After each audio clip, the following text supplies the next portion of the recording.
voice, bridging, insufficient solder, misalignment. These defects can be hidden underneath a BGA, QFN, or LGA, completely invisible through normal visual inspection. So, how do we find them? That's where X-ray inspection comes in.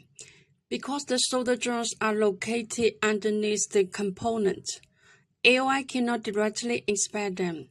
X-rays pass through the PCBA, and different materials absorb the radiation differently, creating a grayscale image.